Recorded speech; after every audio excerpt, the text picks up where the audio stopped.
Bismillahirrahmanirrahim. Assalamualaikum warahmatullahi wabarakatuh. Dan selamat sejahtera. Apa khabar ibu bapa dan penjaga murid-murid tahun 1 hingga tahun 4 bagi SK Sungai Kantan? Semoga sihat semuanya. Saya mendoakan agar ibu bapa dan penjaga serta anak-anak murid semua berada dalam sihat walafiat. Besok adalah pembukaan semula sekolah untuk murid-murid tahun 1 hingga tahun 4 seperti mana yang telah diumumkan oleh Menteri Kanan Pendidikan kita. Jadi saya nak berkongsi dengan ibu-ibu bapa semua, dan saya secara peribadi pihak sekolah mengalu-alukan kehadiran murid sempena pembukaan semula sekolah besok. Di samping itu, saya mendapat khabar bahawa ramai murid-murid ataupun keluarga kita, anak-anak kita yang bersekolah di SK Sungai Kantan ini terlibat dengan banjir 2 hari yang lalu. Difahamkan seramai 45 orang murid SK Sungai Kantan yang terkesan akibat banjir. Jadi saya amat bersimpati dan mengucapkan takziah kepada keluarga-keluarga yang terlibat dengan banjir 2 hari lepas. Baik, apa yang saya nak berkongsi dengan ibu bapa murid-murid tahun 1 hingga tahun 4 sempena pembukaan semula sekolah ini ialah tentang ada beberapa perkara yang kita disarankan ataupun garis panduan yang telah diturunkan kepada pihak sekolah tentang mematuhi SOP yang ada. Jadi yang pertamanya saya nak memaklumkan kepada ibu bapa semua tentang SOP yang kita akan laksanakan di sekolah. Yang pertamanya ialah untuk mengambil suhu anak-anak, tuan-tuan dan puan-puan apabila mereka memasuki kawasan sekolah. Jadi saya harap agar ibu bapa dan penjaga semua memastikan supaya anak yang akan hadir ke sekolah itu tidak demam dan suhu mereka tidak melebihi 37.5 Celsius. Seandainya suhu diambil, mereka mencecah 37.5 ke atas, anak-anak, tuan-tuan dan puan-puan tidak akan dibenarkan untuk hadir ke sekolah. Ibu bapa akan dihubungi untuk mengambil anak tuan-tuan dan puan-puan pulang untuk dibawa ke klinik kesihatan dan untuk mendapatkan rawatan. Disebabkan oleh pandemik COVID-19 ini, kita amat menjaga keselamatan dan kesihatan anak-anak tuan-tuan dan puan-puan. Yang keduanya, saya menyarankan agar anak-anak memakai pelitup separuh muka. Walaupun dia tidak wajib, tapi bagi anak-anak yang mempunyai imuniti yang rendah, kami pihak sekolah menggalakkan agar anak-anak memakainya. Saya menyarankan agar pelitup separuh muka ini yang tidak bercorak, yang warna yang tidak ada, yang plain maksud saya, dan kalau nak pakai yang jenis kain pun boleh, tapi pastikan ianya dibasuh setiap hari. Dan bagi yang memakai 3-ply, iaitu yang 3 lapisan face mask, hendaklah ditukar setiap hari apabila anak pulang dari sekolah.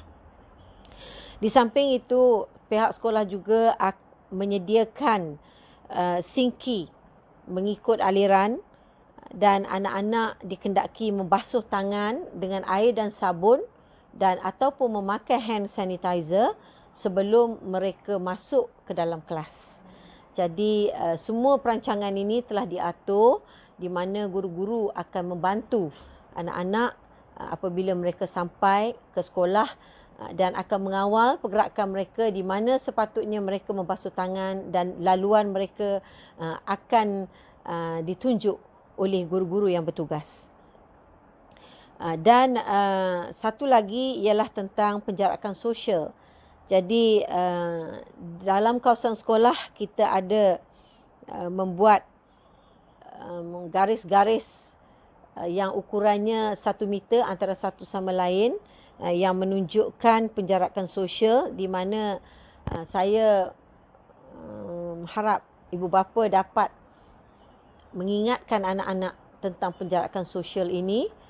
Elakkan 3S, iaitu di tempat sempit, di tempat sesak, dan elakkan sentuhan dengan kawan-kawan, dan juga elakkan sembang dekat. Ini 3 perkara yang saya harap tuan-tuan dan puan-puan sentiasa ingatkan anak-anak apabila mereka berada di dalam kawasan sekolah, bagi menjaga keselamatan dan kesihatan mereka. Pada waktu rehat, anak-anak tidak dibenarkan untuk ke kantin. Mereka akan berada di dalam kelas dan makan bersama guru-guru di dalam kelas di meja belajar masing-masing. Dan guru-guru akan pastikan anak-anak membasuh tangan sebelum makan dan mengemas ataupun mencuci meja mereka, dan membasuh tangan selepas mereka makan pada waktu rehat. Makanan untuk waktu rehat bolehlah dibuat tempahan sehari lebih awal. Dan saya difahamkan bahawa guru-guru kelas dah masukkan dalam grup kelas untuk meminta tempahan bagi menu-menu yang disediakan oleh pihak kantin sekolah, dan semua penyediaan makanan adalah dalam bentuk bungkusan. Dan air pun kita tidak benarkan air bancuhan. Air yang kita hanya benarkan adalah air minuman ataupun air mineral yang di dalam botol. Bagi ibu bapa yang ingin membekalkan anak-anak dengan makanan, saya alu-alukan, tapi pastikan atau pesan pada anak-anak agar makanan yang dibawa itu tidak dikongsi dengan kawan-kawan. Dan pastikan makanan yang dibawa itu di dalam bekas yang tertutup, dan juga menjaga kebersihan makanan yang dibawa itu. Saya juga nak sentuh tentang laluan masuk ke sekolah. Bagi tahun 1 akan menggunakan pintu pagar kecil bersama-sama dengan murid-murid PPKI. Kerana murid-murid PPKI ini tidak ramai yang hadir ke sekolah. Jadi laluan itu mungkin tidak terlalu sesak untuk murid-murid tahun 1 gunakan. Bagi murid-murid tahun 2 dan tahun 3 pula, kita akan membenarkan mereka masuk melalui pintu utama, di mana penjarakan sosial telah dibuat. Murid-murid akan melihat nanti ada garisan-garisan berwarna merah, dan juga ada kon-kon yang diletakkan untuk memberi signage pada anak-anak di mana laluan mereka harus lalu. Dan apabila mereka mengambil suhu yang diambil itu akan diberitahu kepada guru yang bertugas untuk dicatatkan sebelum anak-anak dibenarkan masuk di dalam kelas. Dan anak-anak juga disarankan untuk membasuh tangan dengan air dan sabun sebelum mereka masuk ke dalam kelas. Kelas-kelas yang telah disediakan oleh anak-anak telah disanitasi oleh guru-guru kelas. Guru-guru kelas akan datang lebih awal, dan guru-guru kelas akan menunggu anak-anak tuan-tuan dan puan-puan di dalam kelas masing-masing.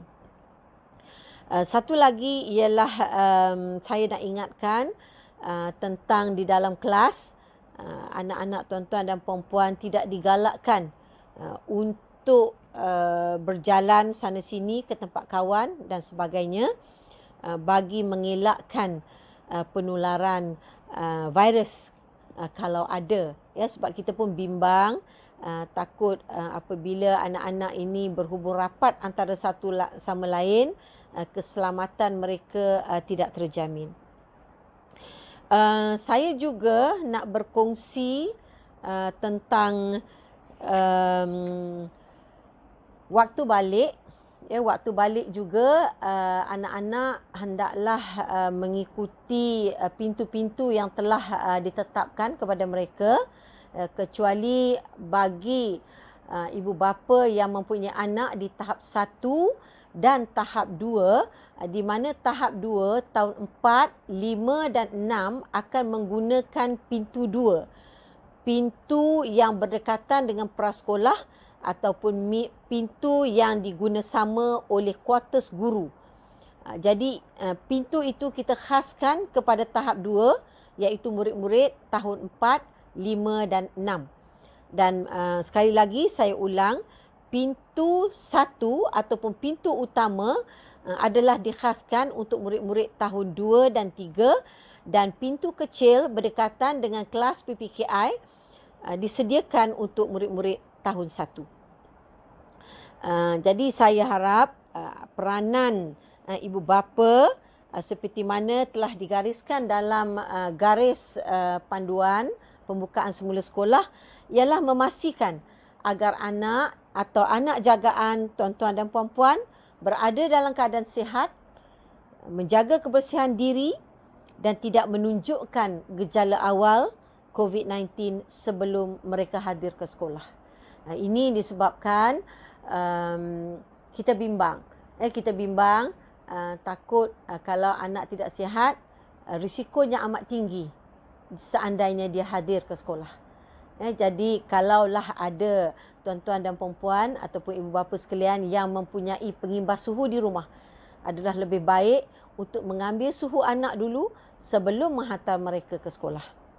Dan juga saya juga mengharapkan agar ibu bapa memberi motivasi kepada anak-anak. Saya faham bahawa anak-anak semua dah 3 bulan lebih tidak bersekolah. Jadi mungkin ada di antara mereka yang ada masalah sedikit, terutamanya yang di tahun 1, untuk hadir ke sekolah semula. Dan saya percaya ramai murid-murid yang mungkin ternanti-nanti untuk hadir semula ke sekolah kerana sudah lama tidak berjumpa kawan-kawan. Tapi tuan-tuan dan puan-puan, ingatkan tentang penjarakan sosial. Sebab ini adalah norma baharu yang perlu kita amalkan seperti yang disarankan oleh Kementerian Pendidikan Malaysia.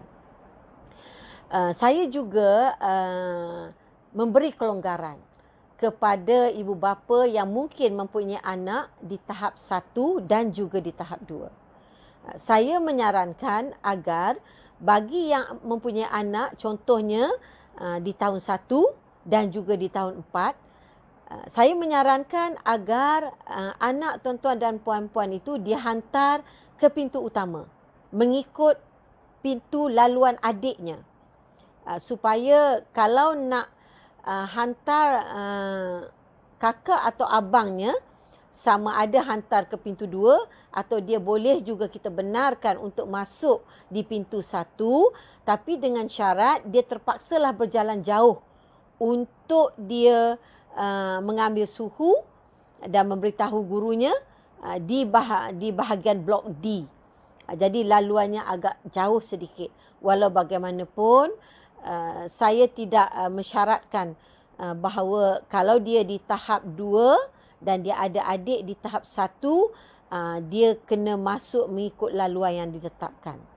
Saya bagi kelonggaranlah kepada ibu bapa yang mempunyai anak di 2 tahap yang berbeza. Baik, saya rasa saya pun tak nak ambil masa yang panjang, sebab sebelum pembukaan sekolah pada 15 Julai yang lalu, saya ada buat Google Meet dengan ibu bapa tahun 5 dan tahun 6. Dan segala garis panduan pembukaan sekolah telah pun saya kupas satu-satu dan dah dimasukkan dalam buletin sekantan sekolah. Jadi saya harap bagi ibu bapa yang ada di dalam buletin sekantan, mungkin boleh buka dan dengar semula apa yang saya kongsikan dengan ibu bapa tahun 5 dan tahun 6. Yang berbezanya hanyalah laluan masuk. Ya, di mana tahap 1 iaitu 1, 2, tahun 1, 2 dan 3 laluan masuknya adalah di sebelah depan sekolah. Dan tahun 4, 5 dan 6 menggunakan pintu 2. Jadi saya harap saya mendapat kerjasama yang baik daripada ibu bapa, dan seandainya sekali lagi saya tegaskan, kalau anak anda tidak sihat, tak perlulah bawa dia ke sekolah. Tak perlulah benarkan dia hadir ke sekolah.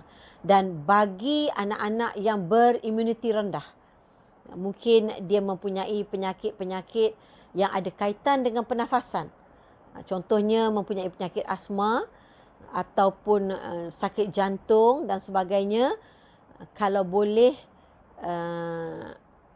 pakailah pelitup separuh muka. Sentiasa memakainya di dalam kelas dan sebagainya. Ya, dan kalau rasa dia kurang sihat, tak perlulah hantar dia ke sekolah lagi. Sehinggalah 31 Ogos ini kita diberi kelonggaran. Tapi walau bagaimanapun, dia kena belajar di rumah, ya, melalui home based learning yang mungkin akan diberi oleh guru-guru dalam bentuk package aktiviti. Baik, saya rasa saya tidak berhajat untuk mengambil masa yang panjang kepada ibu bapa. Jadi itu saja pesanan saya.